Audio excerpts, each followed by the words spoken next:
I don't know how you'll receive this message, but you need to wake up.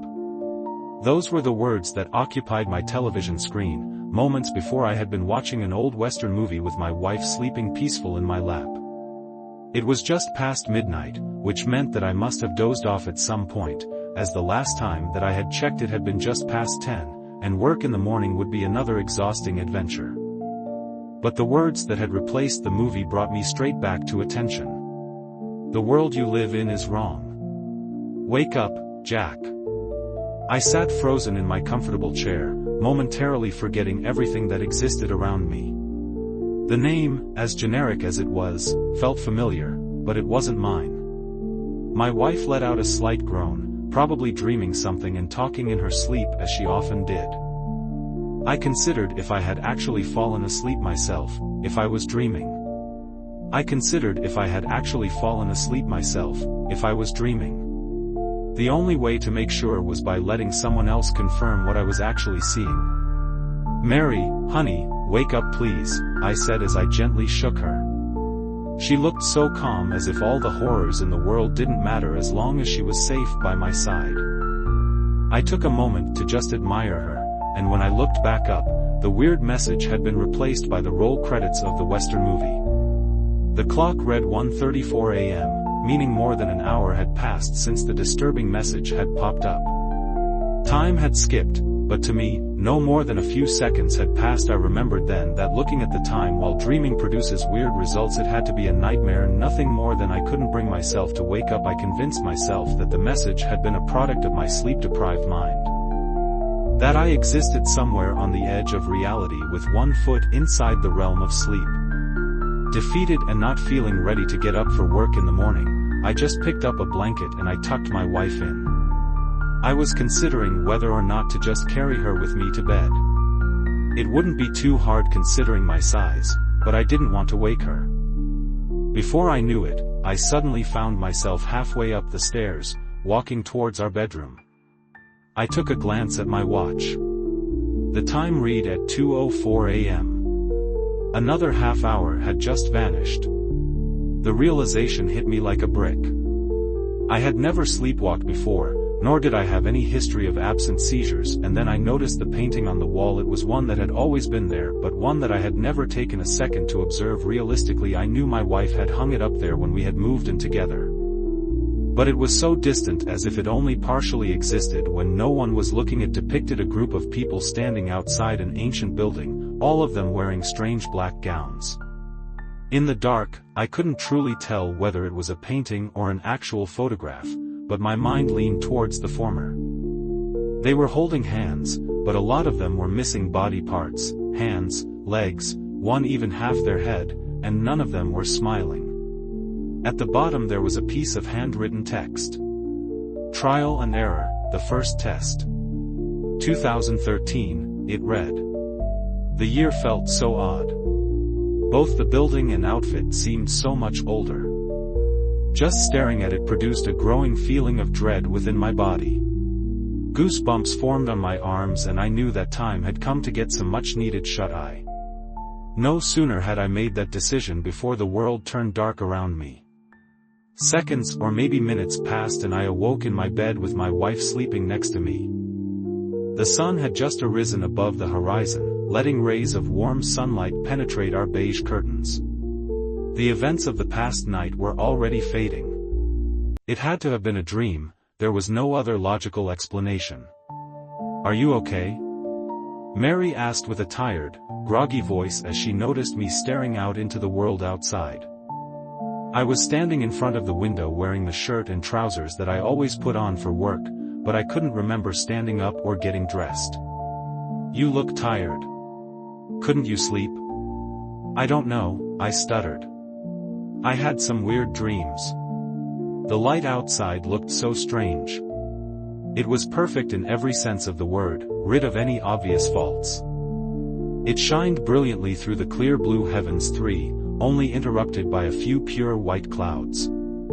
A brilliant orange gradient painted the horizon with trees dancing gently in the wind. That's the third time this week, Gary. Gary, that was my name, though it felt all too foreign. I had known it since I could form coherent words as a child, yet it somehow didn't suit me.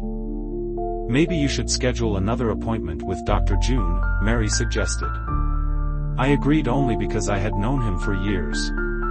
He had helped me through some trauma, though I couldn't fathom how he would possibly analyze my dreams in any meaningful way. I called him after breakfast, and to my luck, he had just happened to have a free session that morning. I let my job know that I would be late due to an appointment. As usual, they were more than happy to accommodate me. "Gary, it's great to see you on this fine morning," Dr. June said with his usual level of enthusiasm as he welcomed me into his office. He had always called me by my first name, claiming that it made people feel more comfortable, letting them open up more. I couldn't deny that claim. The man knew pretty much everything about me. I told him about my dreams and he jotted a few notes down into his book as he passively listened. "Gary, why don't you tell me what you think these dreams mean?" It was such an obvious question, yet I never saw it coming. I hadn't thought much about it. My concern was mainly getting rid of them and not understanding them. Though lately I had struggled to figure out whether or not they were truly dreams and not a twisted version of reality. "It's like my life isn't real," I finally answered. "Sometimes I have flashes, pictures of people that I don't know, but they all seem so familiar. I don't understand." He asked a few more questions after that before sighing and looking at me. "Gary, we've been talking about your dreams now for the better part of this year, and they're not getting better. While I'm not ready to give you a certain diagnosis, I would like to put you on some kind of medication." "Drugs? What kind?" I asked. He sighed again. "That's the thing, Gary. If I tell you how it works, you might be resistant to it. This medication is brand new and I've had good results with other patients suffering similar world-breaking ideas. I would like to put you on it for just a few weeks. If it works, great. We'll talk again. I've had good results with other patients suffering similar world-breaking ideas. I would like to put you on it for just a few weeks. If it works, great, we'll talk again. If not, or if you suffer from any side effects, we'll just stop the treatment. I'm not supposed to do it this way, so I need to know if you're on board." I looked at him with a questionable expression plastered on my face. He had always been good to me, never doubting nor judging my stories. I trusted him more than most, so despite not being one to trust unknown drugs, I decided to give the treatment a shot. "All right, doc, you know best, I suppose." He handed me an unmarked bottle of pills with the simple instructions of taking one each day before going to bed. That was all that it would take to cure me of an undiagnosed disease that had been plaguing me for months. Once the session had ended, I headed to work on foot. My car was stored safely in a nearby garage and I needed the fresh air to clear my mind. My mind drifted to the deepest parts of my mind and as it did, the same weird flashes passed before my eyes. Images of people, places, and times that felt familiar yet all too distant. They weren't mine, they couldn't possibly be, yet they were there. I was only jolted back to the world outside as I heard the faint sounds of somebody crying. It was a girl sobbing in the distance. Her voice echoed unnaturally through the busy streets and while it took me a while to pinpoint their exact origins, I saw her standing in an alleyway on the other side of the road, ignored by the dozens of pedestrians walking by. I hesitated for a moment, worrying that it might look odd for a massive guy to approach a strange child, but I figured that I could help by at least calling the police or aiding her in finding her parents. "Hey, are you okay?" I asked calmly as I approached her. She couldn't have been older than 8. She wore a school uniform and had bright blonde hair. "Where's your mom and dad?" I asked. She looked at me with a mildly shocked expression on her face. "They're not here. I want to go home," she said. "Where do you live?" She looked around herself. "I don't know. I don't like it here. This isn't real. I want to go home," she repeated. "What do you mean this isn't real?" "Nothing is real. My parents were gone." The new ones aren't the real ones, they are not my parents. No one is real. She was getting increasingly more upset with each question, but what she said struck an eerie chord with me. Before I got the chance to ask any further questions, I heard the sound of sirens appear behind me. A police car parked on the side of the road and a couple of officers emerged. "Joanna," one of them asked. The little girl looked at me. "Don't let them take me," she yelled with fear in her voice. "Hey Joanna, it's okay, we're gonna bring you back to your mommy and daddy." The policeman said, "No." She screamed in protest as he approached her. "You're not real. Go away." I looked back and forth between the little girl and the police officers that seemed as confused as myself. "Hey, wait a minute." I tried to interject. "Sir, this girl is sick. She needs help." They argued back before I could make my case. "But just stay back, all right? We'll take care of it from here." She turned around to run, but there was only one exit out from the alleyway, and it was blocked off by the officers. Though my first instinct was to help, I didn't want to get arrested or worse. They seemed genuinely interested in helping her, and logically I could understand why. But despite their actions making perfect sense, the situation just didn't sit right with me. "Please don't let them take me away," she cried again. She was taken away before I could properly process what had happened. In my mind, I promised myself to call and check up on her. But once she was out of sight, it was as if my brain struggled to recall what had happened only moments before. Whatever the case, work beckoned and I had to go. It wouldn't be a particularly productive day, but my job entailed little more than tedious paperwork. Whether or not I was actually working, nobody would ever know as long as I pretended to look busy. Once at my desk, I pulled the bottle of pills out to study them.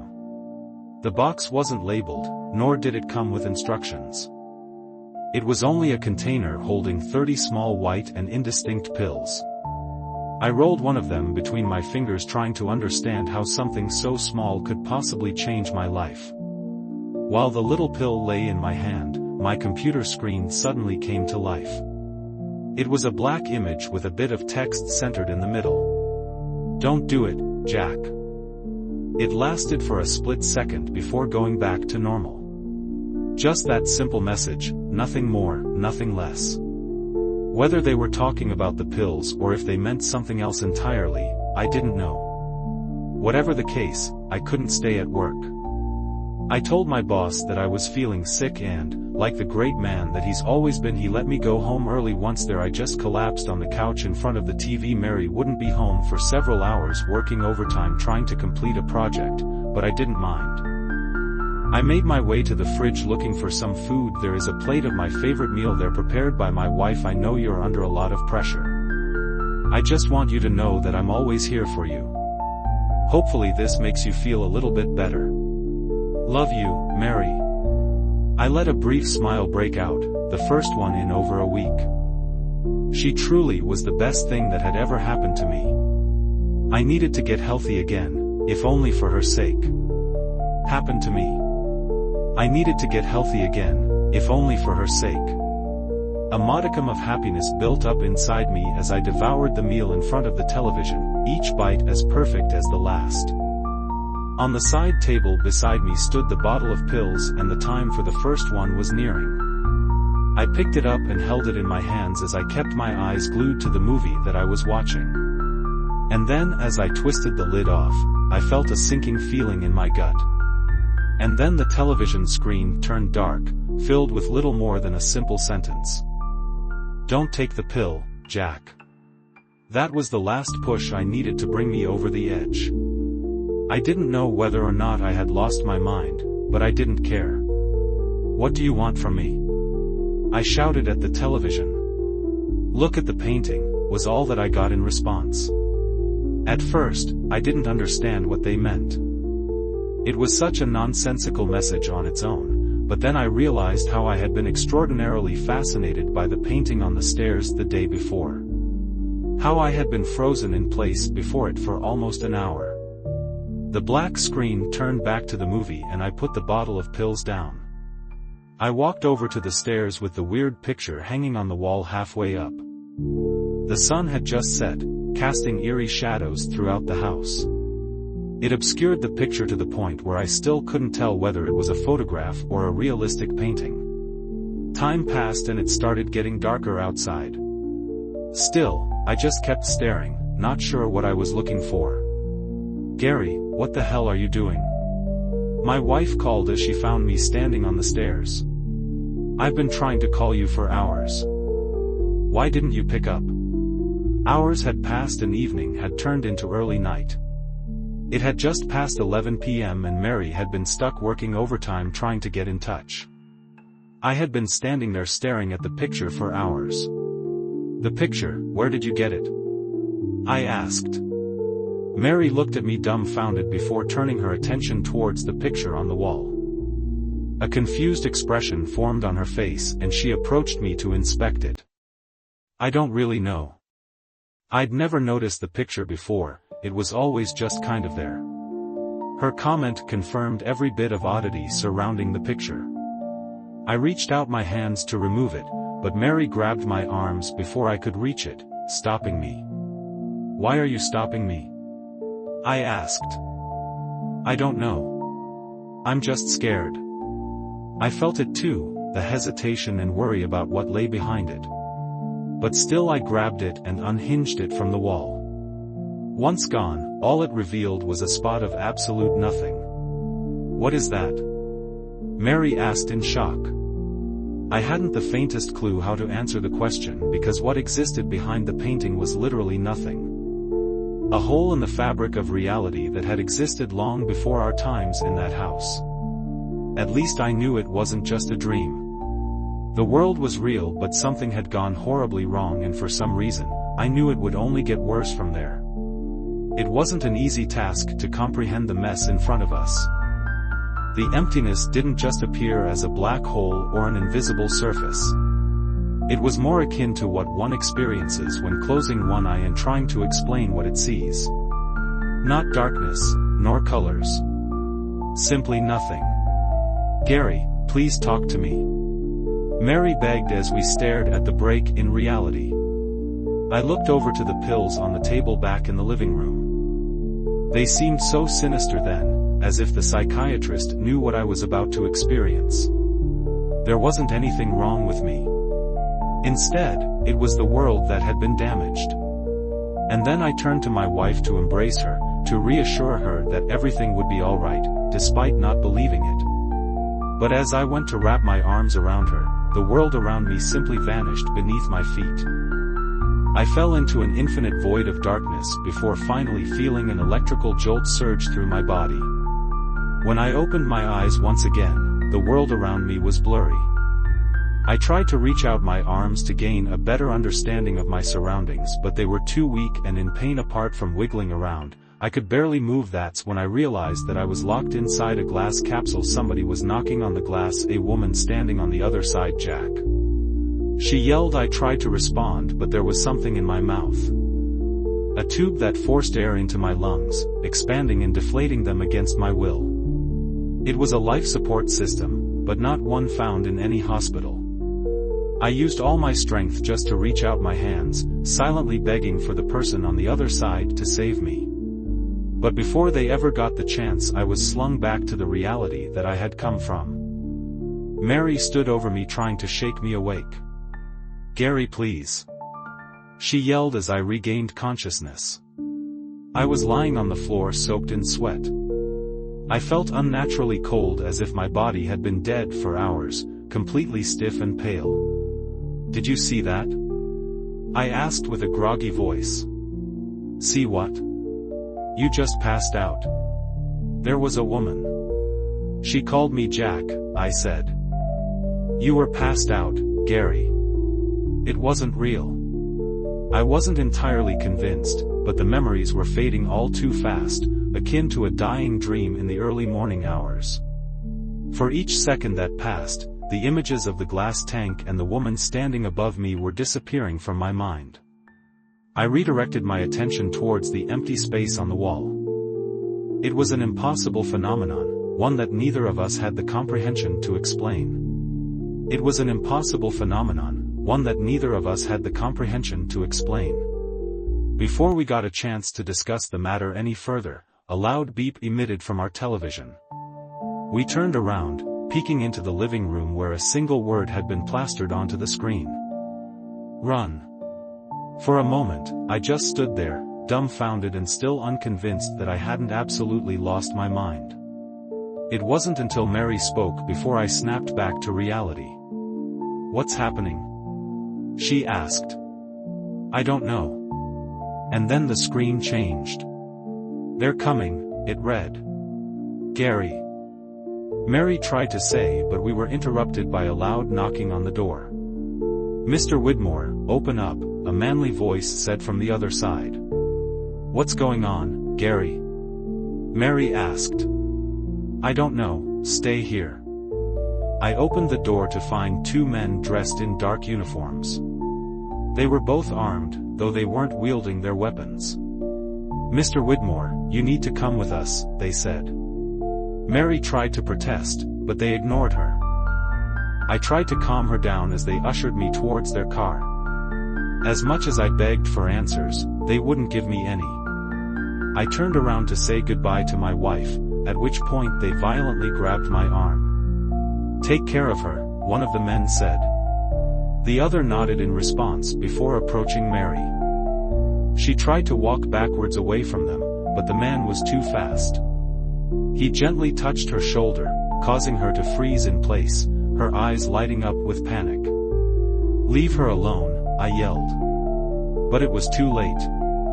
Mary had been frozen in place by an unseen force.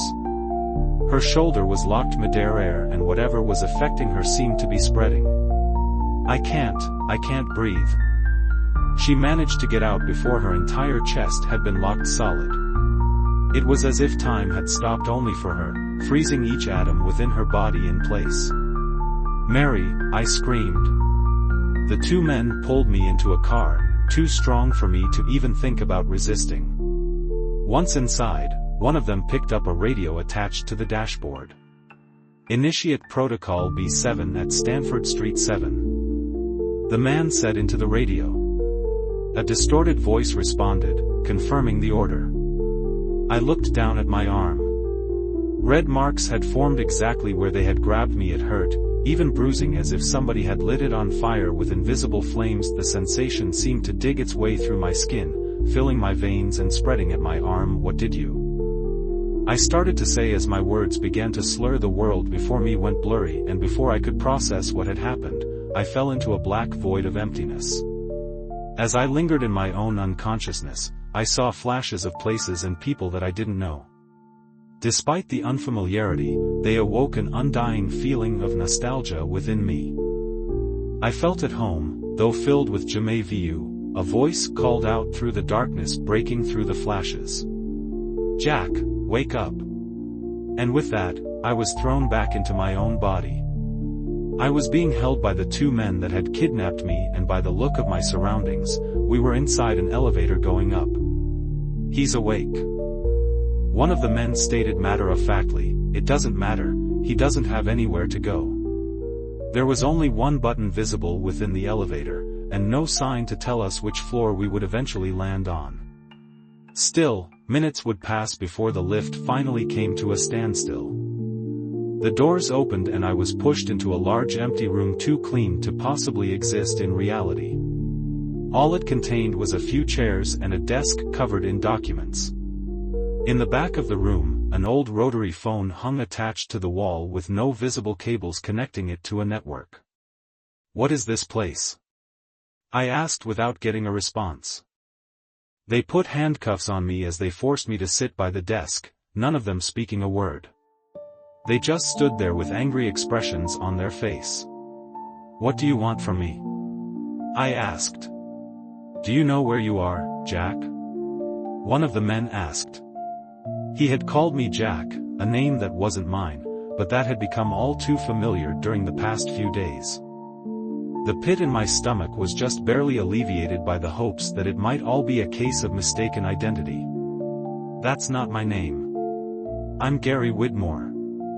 I basically shouted at the man standing 3 feet away.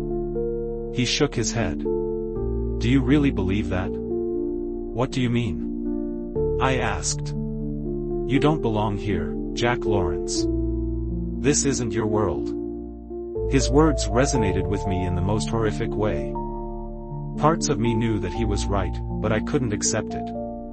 My mind wandered back to the little girl that I had found in the alley. Her claims that the world wasn't real rung through my every thought. This world isn't real, I half-asked, half-stated. The men looked at each other, a brief moment of disappointment washing over their faces. Our world isn't yours to destroy, he said while ignoring my question. Unfortunately, as your awareness of your real life increases, the damage to your surroundings follows suit. It's our job to stop that from happening. Unfortunately, that doesn't leave us with many viable options. I looked around the room again. It seemed so clean, too simple to match reality. I looked around the room again. It seemed so clean, too simple to match reality. Not a speck of dust littered any surface, nor did it produce an echo as would have been the case in such a large and empty space. I felt as if the place wasn't trying to maintain the illusion of being reality. What are you trying to say? I asked, though I had my suspicions. That you have to die, Jack. For whatever reason, the words didn't scare. Instead, my thoughts drifted to the girl again, the only other person that had gone through the same thing. The girl, I mumbled. You took her too, I said. The men looked at each other as if mulling over how to respond to me. She posed a danger to us all. We did what we had to do. You killed her, I asked, half in shock. He just nodded. Though death remains an inadequate description of the process, simply killing your physical body isn't enough. Your entire presence in this world needs to be erased. I was conflicted. If our presence here would kill innocent people, I could hardly blame them for defending themselves. Still, she had just been a child and soon I would suffer the same fate. Why not erase me immediately then? Why did you bring me into this realm? Because we need to know where the others are. What others? The others like you. Intruders that belong in a different world. And with that, the man who had been silent up to that point brought out a cable attached to a syringe-like apparatus. He grabbed my hair and pushed my neck forwards to gain better access, before preparing to insert the thing. Wait, please. But despite my pleas, they jammed the thing into the back of my neck. A surge of electricity shot through my body, paralyzing me instantly. I felt my mind disintegrate. The fabric of reality started to fall apart, revealing mere outlines of a world that never belonged to me. For a moment I was connected to it, truly merged with each and every atom. For a moment I could see everything and everyone in the entire world, with just a few strange identities separating themselves from the rest. I knew then and there that these people were like me, humans that didn't belong. And then as soon as the ordeal had begun, the information was stripped away from me. I was forced into the wrong world that I had known for my entire life. Back in the room with the 2 men, we got it. Take him to the factory. The main interrogator said. The shock from what I had just seen sent me into a panicked frenzy. Who were those people? Where are you taking me? I shouted.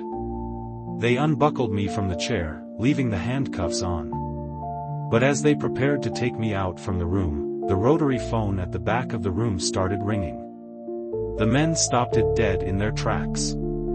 Their calm expressions turned to ones of absolute terror. For a moment, they just stared at each other, and then the main interrogator nodded his head, at which point the second man diligently rushed over to the phone and picked it up. Hello? He asked nervously. The room fell silent as the man listened to the unknown voice on the other end. It was too quiet for us to hear, but the man's expression looked increasingly worried as the conversation went on. All the while, the interrogator just stared impatiently at his partner. After a brief minute that felt like an hour, he hung up and turned towards us. Who was it? The interrogator asked. They called from the outside. We have to let him go. The main interrogator didn't even question the orders. He just pulled a key from his pocket and unlocked my handcuffs. It doesn't change anything. We'll still eliminate the others, he said as he pulled the cold metal off my wrist. Did they say anything else? Yeah, he has to visit this address, the man said as he handed me a piece of paper containing a street name and a room number. On the bottom, a strange symbol had been stamped on. It felt odd to look at, as if the mark only partially existed, vanishing from my mind as soon as I took my eyes off it. He asked to visit the core. Are you sure? The interrogator asked. The man just nodded in response, and they told me to give him a message. What message? I asked. I'll see you soon, Jack. Those were the last words the men of her spoke to me before they ushered me into the elevator. They looked angry, but more than anything, they seemed afraid of what was to come. I had been freed, but despite my miraculous escape from the facility, I didn't feel safe. After all that, I hadn't the faintest clue where I was going. But still, I had a sinking feeling of absolute dread at building up within me. A certainty that no matter what I did, things would only get worse from there. As the elevator lowered me towards the ground floor, I looked at the address. I recognized it as a government building in the center of town, plain enough to fade from memory despite its massive size. I wanted nothing more than to just go home to see my wife, but the thought had occurred to me that even she might be a part of the illusion. I needed answers, and despite my trepidation about visiting the core, I had no other options. The time skips had all but ended alongside my obliviousness regarding the simulation. The phenomenon I had always thought of as an autopilot was simply gone.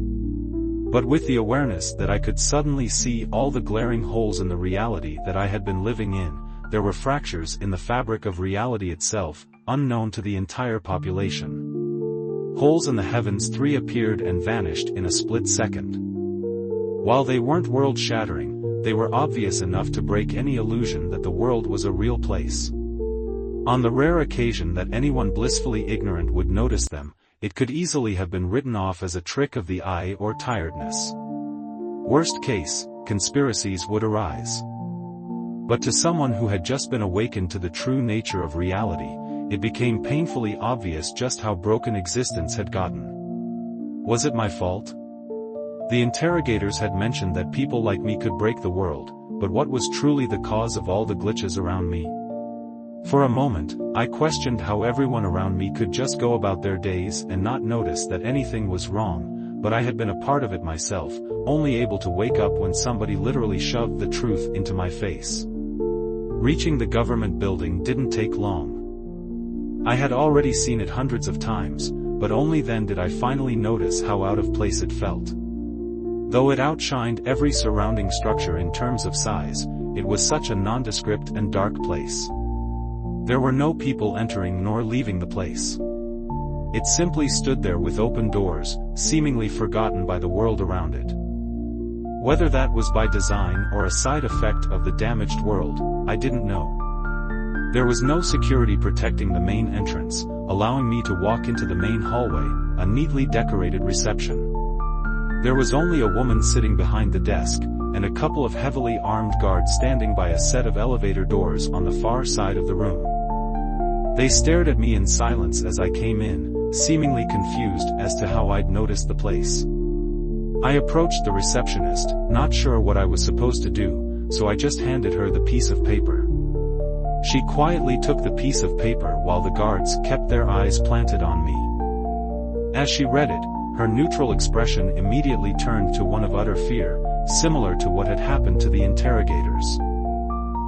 You're one of them, she stuttered. One of who? Please don't do it. Don't destroy us, she begged. What are you talking about? I'm not going to hurt anyone. I just want to find out what the hell is going on. I want my wife back. They looked at each other. The guards approached us with their weapons drawn, but the woman just shook her head at them and they backed off. Just go inside the elevator. She'll take care of the rest. Who is she? I asked. Just go. The doors to the elevator opened up and I stepped inside as the guard started on in horror. Without me having to push a single button, it simply started moving upwards. It passed, nameless floor after floor, stretching for a distance far outreaching the height of the building itself.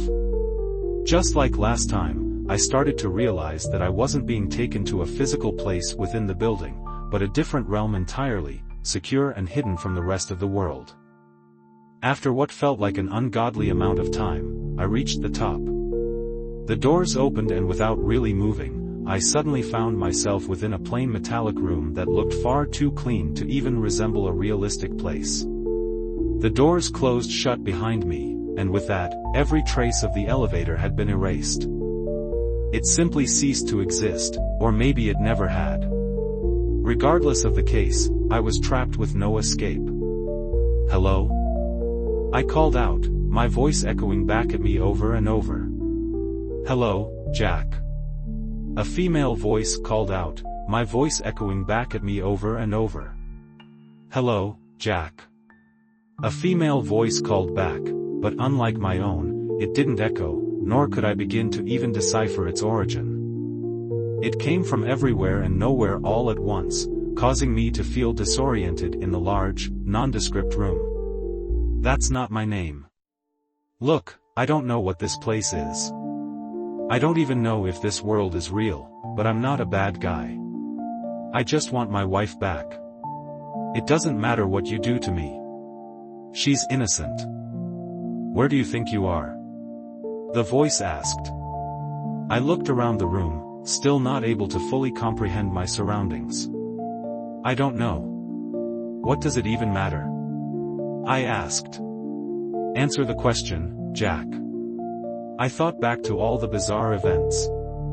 I knew that it wasn't a dream, but the painful fact that my entire life was a lie had become painfully obvious. This isn't real. I stated as confidently as I could. What does it mean to be real? The woman asked in response. It was a question that I honestly couldn't answer. Though it sounded easy enough, the implications of any answer I could possibly give would all have felt wrong after I had spent my whole life in what could only be a simulation. Do you think the people here consider themselves fake? She asked. Well, I suppose not. Then let me ask you this, Jack. Your friends, your family, your wife, do they not feel the same way that you do? Does their love mean any less because of what they are? Way that you do? Does their love mean any less because of what they are? How about their pain, their suffering, their fear? Are those emotions not real? She asked. I don't know. Their emotions are little more than electrical impulses surging through an impossibly complicated computer system. Little charges that produce thoughts, ideas, and independent thought. How is that any different from how your consciousness functions inside your brain? That's different. I tried to begin, but it was a thought that I couldn't logically continue. Yes, this world was created by the people in your world. But how do you know that your world isn't just another piece of the puzzle?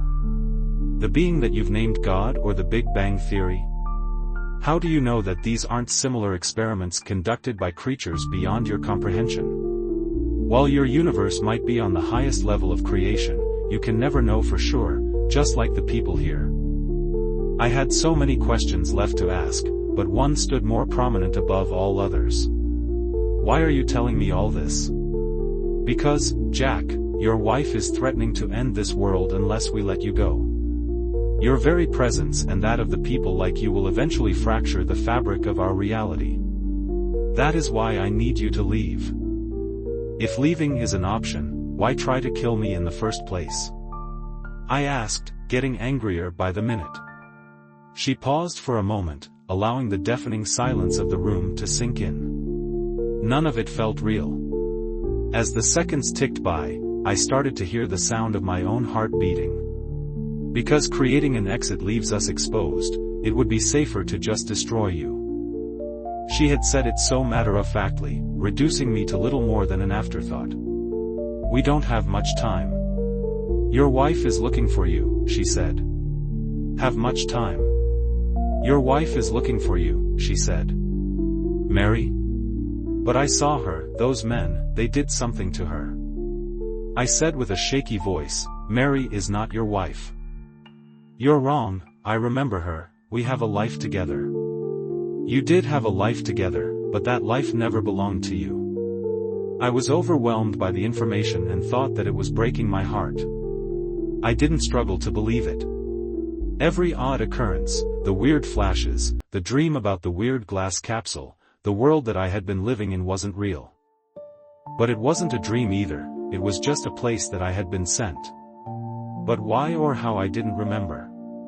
I took a moment to breathe, wishing that I had been left in ignorance to stay with Mary. But I didn't want the one waiting for me in the real world because I didn't know her. What if I don't want to leave? I asked. If you stay here, everyone will die. She was right. Just like the interrogators had said, and my presence and that of those like me was dangerous. I had to leave. You can ask me one more question, Jack, but then it's time to go. I only thought about it for a second. If I was to leave everything I knew and loved behind, I didn't know where I was going. Who am I? Your name is Jack Lawrence. You're 29 years old. You worked as tech support for a law firm. In 2015, you went missing after a traffic collision on Glover Street after a fight with your wife. The doctors who treated you pronounced you brain dead, but after your wife demanded a second opinion, you were sent in for a special treatment where you were falsely pronounced dead. You do not belong in this world, Jack, and your knowledge of that fact has put this world in danger. None of the memories rang a bell, yet I could see vague flashes of them as the woman spoke. They were so foreign, scary. It's time to go. Wait, I begged. What about the others, I mean, the other real people? I will destroy them. You're going to kill them just like that, wouldn't you? If a handful of people had to die to save billions, could you not make that decision, Jack? She wasn't wrong, but I couldn't accept that I would kill anyone that easily, as true as it might have been. This is your last chance. You have to leave now, she ordered. How? You'll know as soon as you leave the building. And what about Mary? She'll live. But once you're gone, every trace of your existence here will be removed. To her, you never even set foot in our world. She will live on as if you never met. The entire world will forget you as soon as you step through the gateway to in our world. She will live on as if you never met. The entire world will forget you as soon as you step through the gateway to your own world. Goodbye, Jack. And with that, the voice vanished, and I found myself back inside the elevator heading down. The transition had been so seamless as if the room had never even existed. After all that, I still hadn't the faintest clue who I had spoken to, or whether or not they were even supposed to be human. But regardless of who she had been, she was right. No sooner had I set foot inside the elevator before I knew how to escape. There would be a portal created in the very same place that I met Mary down by the pier where we had first met. Created in the very same place that I met Mary down by the pier where we had first met. I had been daydreaming bumping into her, which caused her hat to be caught by the wind and blow into the water. Feeling embarrassed and partially wanting to impress her, I climbed down, naturally slipping on the rocks and stumbling headfirst into the sea. She laughed, and I never did end up finding her hat. So to make it up to her, I invited her out for ice cream. That's where I had to go. The main source of my happiness would be the place that took me away. Once I had reached the lobby, the guards just stared at me as if they had seen a ghost. Their faces turned pale and their hands trembled. They were terrified of me. And their hands trembled. They were terrified of me. Why are you afraid? I just want to leave. But that's when I realized that my disguise as one of them had been shattered. They had always known that I was dangerous, but only then did they realize that their world was a simulation. I looked down on my hands and they were messed up, glitched as if my own body was disintegrating. I couldn't hide anymore. I knew it. I just never believed it. One of the guards said, "It's all pointless." And with that, he lifted his gun to his own head and pulled the trigger without hesitation. Blood, bone, and pieces of brain splattered onto the wall behind him as the second guard fell to his knees in shock. The receptionist just cried as she saw me, finally knowing that her entire world was a lie. From that moment on, any person that saw me, even for the briefest of moments, would know what the world truly was. I had to find a way to cross the city without shattering the world, but it was a futile task. Though not everyone that saw me reacted with fear or despair, some even laughed, while others didn't even seem to care. Right then, I was happy that the world would forget me, but that could only happen if I left as soon as possible. But what I hadn't anticipated was the acceleration of the damage caused as I had gained total awareness. The holes that I had seen were all growing and tearing apart the fabric of reality itself. Buildings were getting erased before my eyes and people froze in place as their bodies ceased to function. As the people realized their world was held together by a thin layer of cables and code, it was simply getting too much for the simulation to handle. I started to run, trying my best to avoid people lest the world tear apart before I could escape. While my own death had become the preferable option, I remembered the interrogators repeat that my demise wouldn't be enough. For the world to be saved, I had to either be destroyed or removed, and then I finally reached the pier where I had the first date with my wife. But that time, the ocean was gone, simply erased from existence, leaving behind rapidly dying sea life on the barren ground. The heavens three around the horizon had shattered like cracking glass, but standing in stark contrast to the destruction, I found Mary standing by what used to be the ocean side, staring into the distance. "Mary," I called out. "You're here," she said, obviously in shock. "How did you know where to find me?" I asked. "I don't know. I just knew. I saw you in my memories talking to that woman." "I heard the truth, Gary." "That you're not real?" I asked. "But I am. How can you say that after all this time?" "I love you. I have since the first moment that I saw your clumsy self." "How is that not real?" "Just because this isn't your world, it doesn't make our experience any less important." I grabbed her in my arm, her body pressed against me as tears welled up in my eyes. We had been through everything together, but staying behind would have ensured both of our demises. "I don't want to go," I sobbed. As I uttered those words, a hole formed at the end of the pier. Unlike the rest of the damaged, loud world, the hole was perfectly calm, a perfect black void to end it all. "You have to," she responded somberly. "I'll miss you," but that last part was a lie, and if she had somehow been an observer to our conversation, she knew that as soon as I set foot through the gateway, I would be erased from their existence. My past, my present, my future, it would all vanish to save their world. "I love you, Mary the first, love you too, but you have to go now. You have a life out there, a wife. Don't live it wishing that you were here. Don't give up on your real life." She gave me a final kiss before she let me go. The cracks in the world were finally reaching a critical point where everything was falling apart. I just hoped that it could be patched up in my absence. "Go," Mary whispered. I ran towards the exit, giving Mary a last glimpse as I dove through the hole in reality. And then it was all gone. I fell through an infinite void as my atoms were stripped away from my body.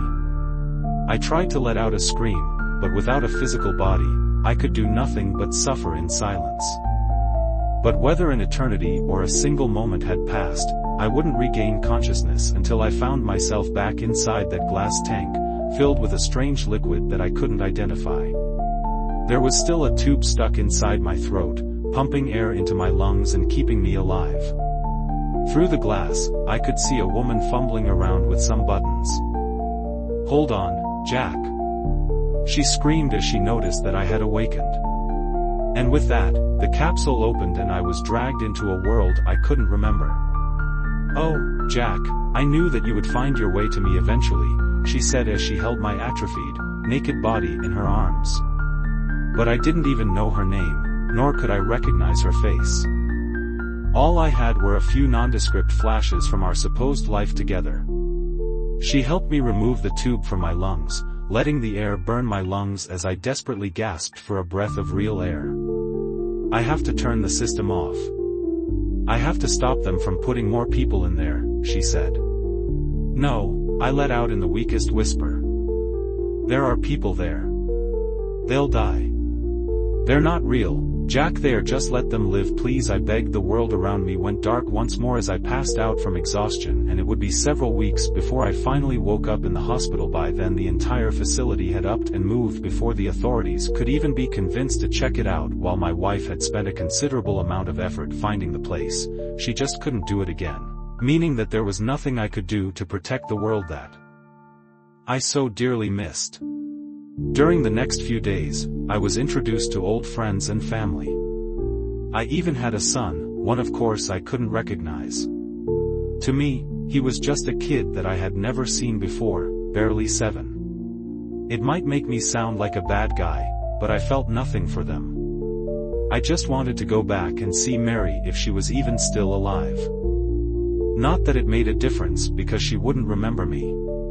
I would just be another strange face on the street.